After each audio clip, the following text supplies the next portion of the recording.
Hello Zainey friends, and welcome to another Makeup and a Movie, where I do my makeup. And I talk about a movie. And this movie is going to be spoken about, and the movie we're talking about today is Batman vs. Superman, Dawn of Justice. In this look today, I basically used some coastal scents and cargo shadows, as well as on my lips, the Too Faced La Creme. So if you want to see how I did this look, or follow us on social media, which will be down here below, make sure you keep watching after the break.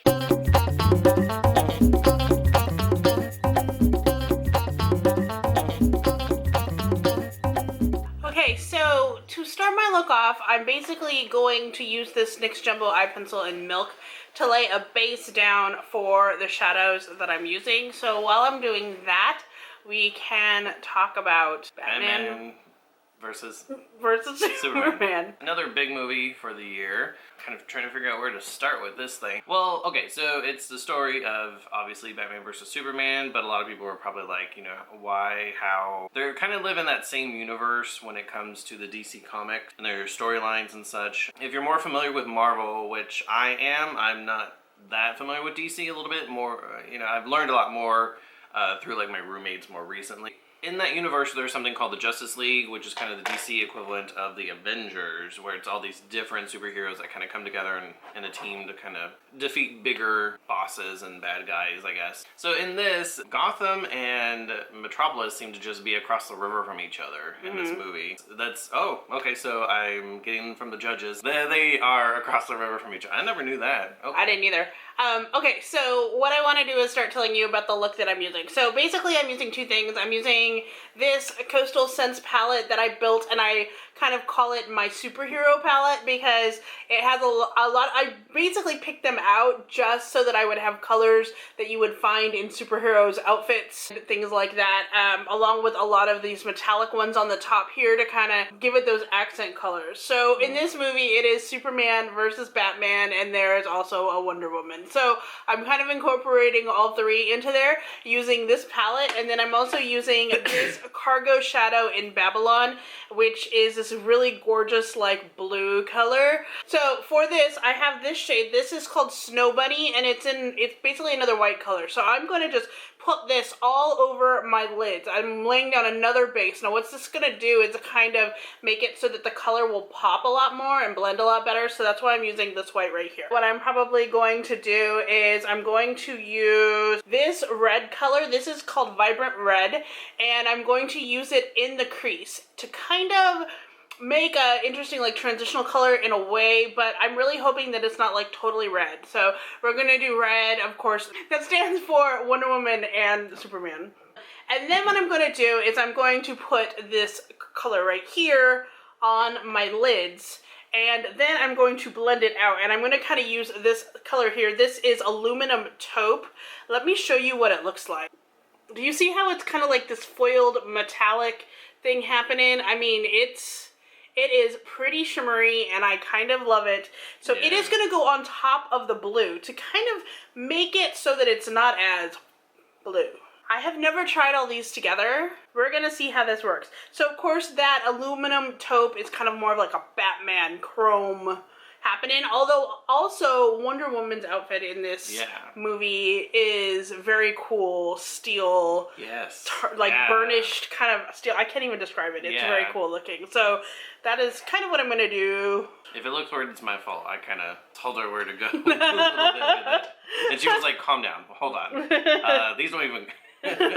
These aren't even go together. What are you talking about? He just picked the colors. Batman and Superman live across the way from each other. So apparently Gotham and Metropolis are fairly close to each other. The movie begins with the end of Man of Steel with the whole battle. Oh, no, it doesn't. It begins with the totally unnecessary Batman backstory, in which you see Lauren Cohan of Walking Dead, and I believe also the guy who's going to be playing Negan. So of course, as you know, they die in the first 5 minutes. Freaking tragedy. They go back to that, I guess. I mean, there are certain things that happen throughout this movie that knowing Batman's, backstory, the whole thing about his parents, is fairly important for some of the stuff in this movie, but at the same time, it's been done so many times, it's like, who doesn't know what happened to Batman's parents? Mm-hmm. And at the same time, even if people didn't know, it could have been done in They show him going to their grave, like, during the movie, so why can't you just do that? Yeah. Sorry, that was, like, pet peeve number one about this movie, and it may seem really trivial, but... No, and it does, and it's very drawn out. I mean, in a way, if this was just like a Batman movie, and maybe even one of the first or something, I would have liked it. It was done very well. Right. It wasn't bad. It was a very If you know Zack Snyder, who's the director, he's done Watchmen. He did Sucker Punch. So like that his style is definitely in that beginning sequence of how he fell into the Batcave and all the bats came out and all that stuff. Oh yeah, exactly. Yeah. So it starts there and then it goes into what happened at the end of Man of Steel with the last Superman movie. But it's told from Batman's perspective. Yes. So Bruce what was Wayne, Batman doing when Superman was killing Zod and the whole city was breaking being the city up. Destroyed basically. It was a very kind of intense scene. Very, the buildings falling down and, people trying to get out of it and the whole, that whole situation was very, very 9/11-ish. But, so it was very intense, I guess. It was, except they spent, most of that scene going, what happened? Wait, what's going on? Why is Superman breaking up the city again? Because I didn't watch Man of Steel for the second time before we watched this.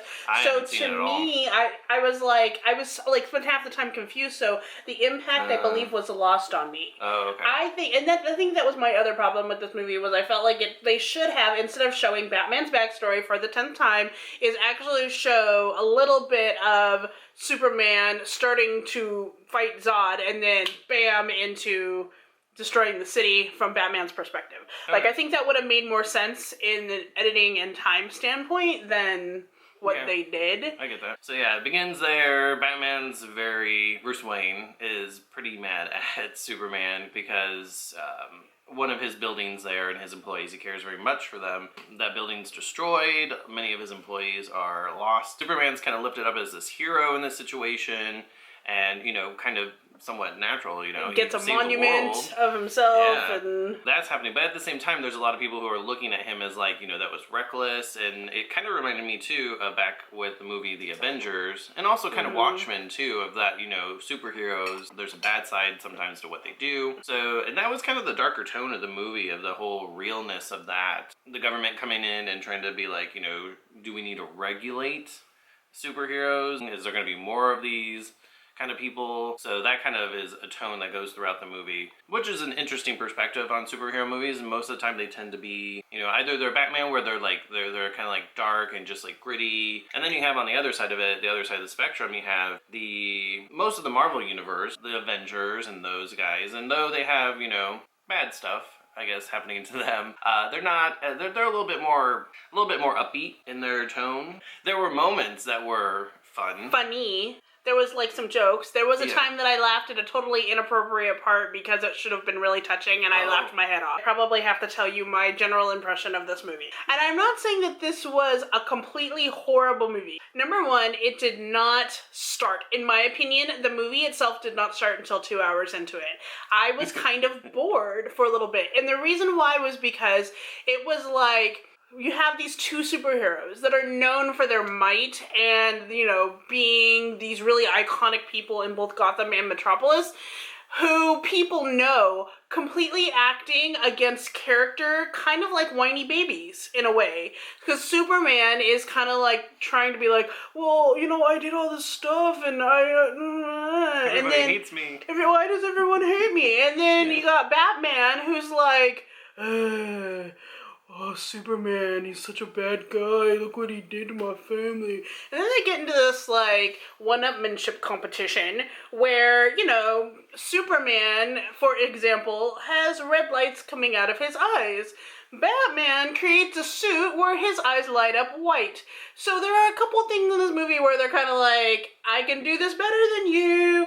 Then they get to the end of the movie, and something happens in the movie that's very touching, where there is a connection, and I'm not going to tell you what it is, but there's a connection that is made between Superman and Batman, where they both all of a sudden take a moment and go, oh, really? This is the connection that we have. And then they decide that because of this connection, they're going to work together. Never mind. No. Yeah, okay. So while this was happening, and I wish I could tell you what it is, but it's kind of like almost a major plot point, so I don't want to like give it away, but I'm like, haha, that's funny. So like they're both in there like totally like here's Batman and Superman totally like really intense scene, and they're like, and I'm like, oh, okay, you left that. It was funny. It was funny to me. Like, okay. And I just started laughing, and I couldn't stop. You know, like it was really bad, and yeah. I can see. Yeah. I can see you laughing. Not to mention, can we also talk about the fact that, like I said, 2 hours into the movie, it gets good. And the reason why it gets good is because that's when Wonder Woman shows up in her full outfit and says, okay, boys, let's play nice and be a team and defeat that big baddie over there. And that's why everyone in the theater was like, yeah! Like, you just felt like the whole theater just, like, wake up and just, like, okay, this is going on now. Okay. Yeah. And in my opinion, if Wonder Woman and Lois Lane decided to have a crossover movie, I would be there watching that. Because they both were like, you guys. Yeah. You guys. Yeah, to be honest, Lois Lane was out there, like, you know, trying to dig into, like, what the heck is going on. Mm-hmm. And she was like, I'm doing it. It's happening. She was like, bye, Clark. I'm a coach going back to Washington, D.C. to figure this out. Mm-hmm. You can go ahead and sit here and be emo.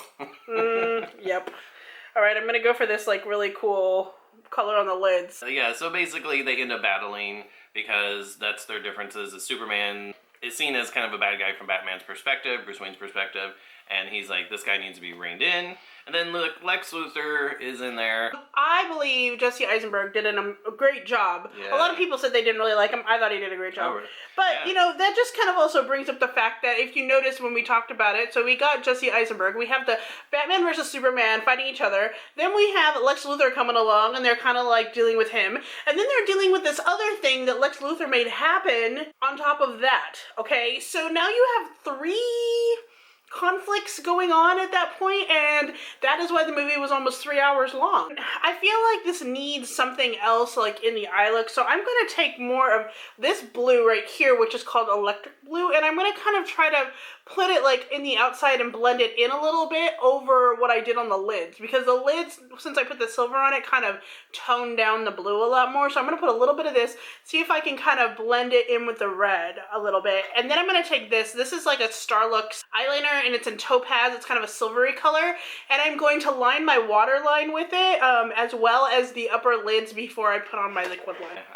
Yeah, the Lex Luthor, I thought he was really cool, the way he did this character, and so, but what I've known is, like, you know, Kevin Spacey's play of him in the Superman Returns movie, which a lot of people didn't like that one. Oh, what was it? Gene Hackman in the original Superman movies? He was great.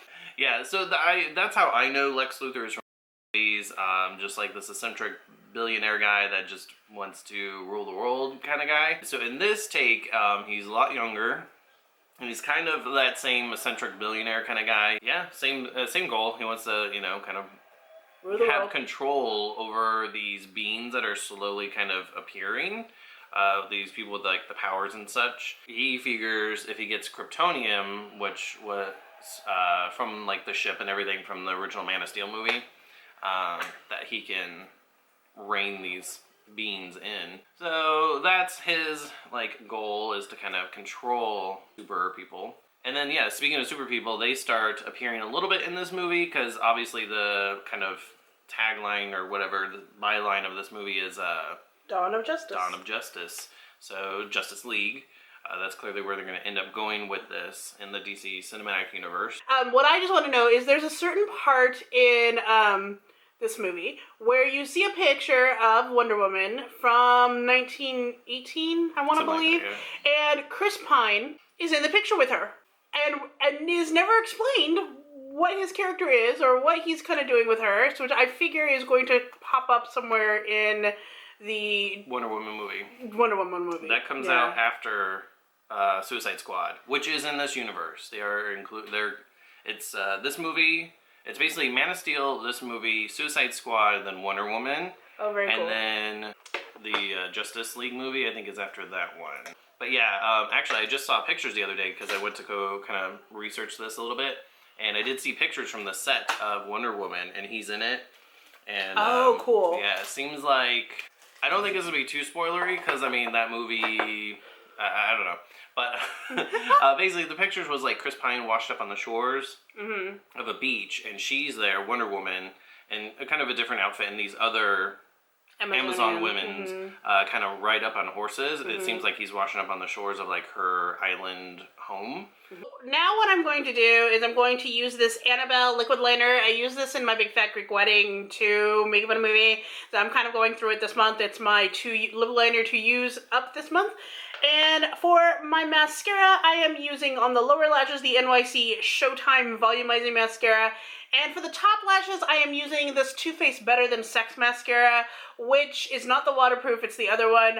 And I got it in like a pack with the Too Faced Semi-Sweet Chocolate Bar palette, which I will be using in a future makeup in a movie. And I have to say about this, I've been using this all week.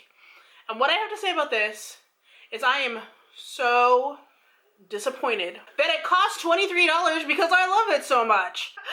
This mascara is flippin' amazing, and you will see why. It is definitely the high-end mascara that everybody's like, I love this stuff. If I could get this, like, even in a smaller size, I would be, like, so thankful. But I guess, I mean, because I got my little pack of stuff on Home Shopping Network, I got it, like, basically, it's amazing. I got this, I got a blush, I got an eyeshadow primer, and I got the palette, which was like $100 and something value. I got it for the price of the palette, which was $49 on Home Shopping Network. And so to me, those kind of deals are amazing if I can get just more of this in like a bundle pack, and it's totally worth it because it's $23. Or if you use coupons, I guess too, but I don't know, like there's this certain thrifty part of me that's like $23 for mascara, why? Because it's that awesome, but why? Not fair. Anyway. Yeah, it started introducing a couple of the other superhero characters from the DC universe that are going to be involved in the Justice League movie. So you get a kind of a glimpse of them. In a way, like, to me, I felt like some of that felt very kind of shoved into the storyline. Like, this was originally just a Batman versus Superman movie. Yeah. And then they're like, let's get Wonder Woman in there. That can really make a really cool dynamic of this. Because we have to introduce her for the next movie, so yeah. Yeah, like, they definitely were going to do that. And then, like, a little bit later, I felt like they were like, actually, let's just do a Justice League thing. And how are we going to fit that in there? And, I mean, it works in a way, but at the same time, it felt kind of... Like, at the same time, it was, like, unnatural-ish. Forced. Definitely forced. Yeah, forced. Can't... My new vocabulary's out the window right now. I don't want to kind of say too much about what heroes you end up seeing. I mean, if you want to find that out, you can always just Google that. You'll probably find it out somewhere else. Probably, but I'd rather not spoil it for those that don't want to know yet. But it's kind of, in a way, it's kind of cool the way they introduce a couple of them. But there was I would say there was one that was kind of like, this is an awkward moment, and it's lasting a while. Okay, we get it. Okay, we get it. Okay, I know who this is. Okay, can we move on? Like, it's just like, it was very long and awkward to me. Yeah, well, I mean, there's this part where you see their symbols on a computer, and I recognized three really, because they show you Wonder Woman's symbol and they show you the other ones, and I recognized 3 of the 4, and I like prided myself on the fact that was amazing. But the only reason why I recognize them is, and maybe this will give away what it is because there are other television shows about these characters that use that symbol. Yeah. So that's how I figured out what it was. And but the average person probably, unless you're like a really into superhero movies, might not really know just from the symbols, you know? Yeah, I think most people are probably gonna be like, okay, I know who those are, at least a couple of them, but then and that was kind of, I mean, in a way, in like a geeky, like, I want more of these kind of movies kind of thing, that was exciting, but at the same time, for story-wise, it just felt like kind of shoved in there. Yeah. Shall we talk a little bit about the acting? So we said Jesse Eisenberg was good, liked him. Another good one was Wonder Woman. I liked her a lot. Oh, she was awesome. Very mysterious, exotic woman kind of thing going on. I liked that a lot. She was very cool. Even as like Diana Prince. And both as Wonder Woman, the superhero part of her, very, very cool. Then No, Amy Adams. Amy Adams, yeah, she's good too. She's like... I've always liked her. Oh, I have too. Ever since Drop Dead Gorgeous. Yes. You know, and then she starts doing a lot of other things. You know, she really got notoriety when she did Junebug, and I've always loved her. I'll watch anything she does because she's amazing. You know. Yes. So those three, I would say, are. And see, I was kind of, when Man of Steel first came out and was announced with Amy Adams as Lois Lane, I was kind of like, I don't know, like she just seems like a very high caliber actress in a way. Like, she's not big, like she's not out there like, you know, like Meryl Streep is. Yeah. But at the same time, she's very, very good. And what she does, I mean, she was in the movie with Christian Bale, American Hustle. You know, got an award for that. Amazing. So it was kind of like odd that she would be in kind of a superhero movie. It always is when you get like a high caliber actor or actress in one of these movies. Right. So, but yeah, really great. Lashes, before we talk about what we didn't like. I'm using the Ardell Natural 108 Black, and I've never used these before. I just got them a couple weeks ago. They are pretty natural, too. Not really glammed. The ones we didn't like, well, okay. I will say this about my opinion with Ben Affleck as Batman. I liked him.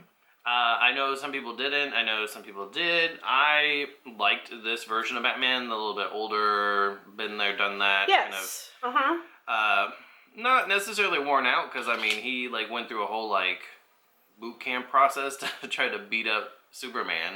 Right. But I don't know. I liked his version of him.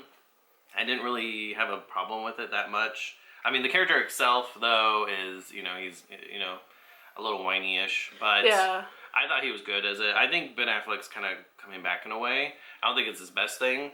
My problem with it is because of things that go on in his personal life. I don't think that he's pushing enough through that in order to make it different. So, like, for me, because I have a theater degree and because I watch actors a lot, I know that acting doesn't just come from what you're doing, but also from inside. And so when I watch him, his eyes betray what is really going on in his life. And to me, that is a sign of someone who isn't in the best place or isn't as good as acting at that point in his life. Because as an actor, you can change over time. Like, you can be really good at one thing or really bad at something else. But I think he's a great director, and I think he's very good at acting at some things, and I did like the character, like you said, as old as he is, you know, kind of, you know, weathered and more wise as to what is happening, but I don't think that he did everything he could have done, and therefore he bored me, because his energy was just not there. I had some hopes for him. I mean, I don't totally hate on him. I'm not on that train. Then there's Henry Cavill as Man of Steel. I guess, yeah. Superman. I did not see Man of Steel, so I don't know how he was in that one. But in this one, I don't know. I guess he was okay. He did the whole, like, pretty boy superhero thing. And my opinion as far as his acting was this. Oh, yeah. Every time he had this, like, thing happening right here...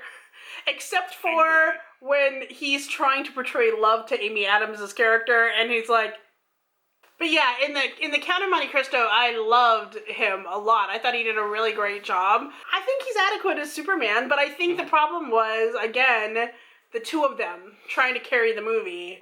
Yeah, and the way they were taking the characters. It's interesting. It's not your typical, you know, superhero movie in that they're not just like, I'm going to be here to save the day, and I got to be that one that's going to come in here and figure it out and solve it, and, you know, so it's not that kind of superhero movie. It's, you know, the superheroes are kind of the villains in a way. Yeah. Yeah, it's an interesting take, so it's different. I'm having super trouble with these lashes today. I think it's just me, as I'm like kind of, as you can tell, we're rambling a little. That's why this is so big and long, and Chris will probably edit out. See. So I guess I can look up trivia. It has a 29% fresh rating, or rotten rating, I guess, on Rotten Tomatoes. It wasn't that bad. Yeah, and that was the thing, is like, I think you were the one that told me, like, the date of, like, it wasn't getting a lot of good reviews, so I, like, immediately started looking it up. Very dark. It was too dark, too gritty, was a lot of things people were saying. Which I think with where the story that's how Batman is, though. And that's the thing, and I think That's okay. That was something I talked about too after the movie. It was like I feel like Superman in his movies are always kind of like, you know, do save the day, more happy peppy Superman kind of thing, whereas Batman's always been like the gritty, darker side of like superheroes. So kind of mixing that two, I think some people just maybe weren't ready for that. Yeah, maybe. Yeah, because it's that at the same time, there's a lot of people that are like, I thought that was great. I thought the grittiness was very good, and that style was good. So it's I think also because people are used to Avengers and those kind of movies, the Marvel movies have a very different tone. So I think that maybe that might be the problem is people were expecting a movie kind of like that when it in reality is not like that. Yeah, and it definitely, because even though there's like, you know, violence in it, it's, you know, a different kind of thing, and because it was interesting seeing it and knowing that there was kids in the theater. At the same time, it was like, this is very grown up. Not as grown up as like Deadpool, but you know, it was still a very mature superhero movie. It was. That was interesting. This is I used this same brand in my last Makeup in a Movie, but I wanted to do I don't know, a different colored lip. I use a lot of like pink lips. Sorry about that, our camera keeps overheating. Anyway, this is the Too Faced La Creme lipstick that I used, but I wanted like a better superhero color. It is the shade Wham, and it is this like reddish with shimmer. You will see. It's like metallic red. It's cool. All right, let's talk about trivia before the camera decides to die on us one more time. Ben Affleck actually went to Christian Bale to get some advice about playing Batman. And basically, the one thing that he got from Christian Bale, was just make sure you can go to the bathroom in that suit. Because apparently it takes hours and 2 men to get him out of that suit. I believe it. So I was like, that's good advice. I don't know how I feel about this color. I don't. Look, it's like, I mean, it's red. It's actually, great. I like the color. Anyway, we'll keep it. We'll keep it for Lisa's video, then I'll change it out. Okay. Ben Affleck gained 20 pounds of muscle for this movie. Yeah, he did look big and kind of, I don't know. It was, I don't know. He looked broad, and then it came down like this. Yeah. Whereas Superman kind of looked like this. Like, his arms were buffed, but he was like this. Okay, yeah. So, in the movie, Perry White says it's not 1938 anymore, while talking to Clark Kent about people reading newspapers. Superman was created in 1938. The Warner Brothers execs and stuff, the people that like greenlight movies, they got an early look at the movie, and they supposedly liked it so much they gave a standing ovation and actually signed Ben Affleck on for 3 more solo Batman movies. An early consideration for Lex Luthor was actually Tom Hanks. Oh, weird. Yeah, I guess the people that were making the decisions liked how he played this certain character in Cloud Atlas. I haven't seen that movie, but I guess they thought he was perfect for that role. All right, well, this is the look I created for Batman versus Superman with side note Wonder Woman. Yes. Again, I didn't say this, but everything else that I used on my face will be down below, including what I used before I started the video. So make sure you check that down below, as well as the playlist of all of our past Makeup in a Movies. Yeah. I believe our next one is going to be The Boss. The Boss is coming out this next weekend, so hopefully we'll be able to see it. Poster. We did, but it was kind of a weird glare, so that's why we have our... Now we have a black one. You can't tell what it is, but it's the new Jason Bourne movie. Yeah. Yes. But yeah, make sure you follow us on social media so you can kind of see what we're gonna check out next. Exactly, because we do Snapchat and Instagram while we are, going to go see the movie or, check in, that kind of thing. So... Yeah, then you'll know what's happening when we do it. Cool. So anyway, until next time, keep calm. Stay zany. Bye-bye.